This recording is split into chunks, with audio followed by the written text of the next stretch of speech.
अंबानी और आरएसएस से जुड़ी कथित फाइलों को लेकर सनसनीखेज दावे करने वाले मेघालय के राज्यपाल सत्यपाल मलिक इन दिनों सुर्खियों में हैं। अंबानी और आरएसएस से जुड़े एक शख्स की 2 फाइलों को मंजूरी देने के बदले 300 करोड़ की रिश्वत के ऑफर वाले दावों से सत्यपाल मलिक ने यू टर्न ले लिया है।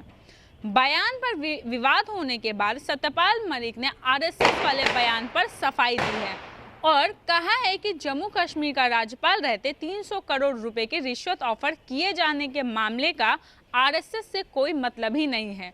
उन्होंने इसके लिए सभी से माफ़ी भी मांगी है।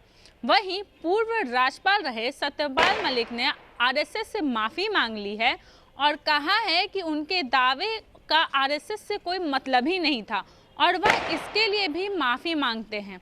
उन्होंने यह भी कहा कि जिस शख्स ने मुझे फाइल दी थी उसने खुद को आरएसएस से जुड़ा हुआ बताया था, इस वजह से मैंने आरएसएस का नाम लिया था। मुझे ऐसा नहीं करना चाहिए था। हालांकि दोनों फाइलों को मैंने आगे के लिए रोक दिया था और यह मामला अब खत्म हो चुका है। उन्होंने आगे यह भी कहा कि मैंने प्रधानमंत्री मोदी को इसकी पूरी जानकारी दे दी थी और उन्होंने मेरे फैसले का समर्थन करते हुए कहा था कि भ्रष्टाचार पर समझौता करने के लिए कोई ज़रूरत नहीं है।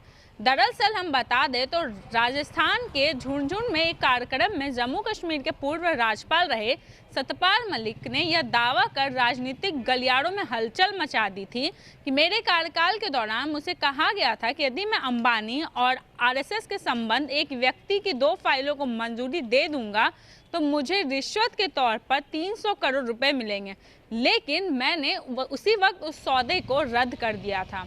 सत्यपाल मलिक ने ये भी आरोप लगाए थे श्रीनगर में तो क्या 50 से 100 किलोमीटर के आसपास भी आतंकी नहीं भटक पाते थे, जबकि अब राज्य में वो हत्याओं को अंजाम दे रहे हैं।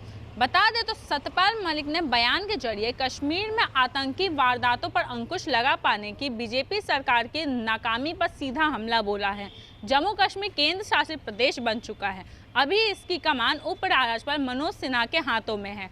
सत्यपाल मलिक इस राज्य के अंतिम राज्यपाल भी थे। उनके कार्यकाल के दौरान ही जम्मू कश्मीर को विशेष दर्जा देने वाले आर्टिकल 370 को हटाया गया था। राज्यपाल ने कहा कि वह किसानों के साथ हैं और किसानों के लिए प्रधानमंत्री, गृह मंत्री सबसे झगड़ा कर चुके हैं।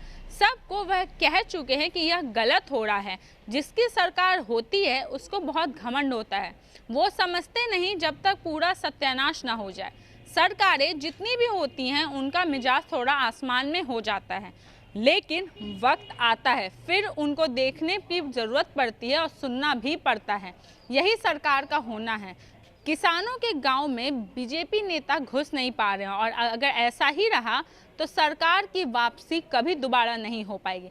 इधर मेघालय के राज्यपाल सत्यपाल मलिक ने केंद्र के कृषि कानूनों के खिलाफ चल रहे किसानों के आंदोलन का समर्थन करके भी धारा के विपरीत चलने की अपनी पुरानी छवि दोहराई है और यहां तक ऐलान कर दिया है कि यदि किसानों का प्रदर्शन जारी रहा तो वह अपने पद से इस्तीफा देकर उनके साथ खड़े होने के लिए तैयार हैं।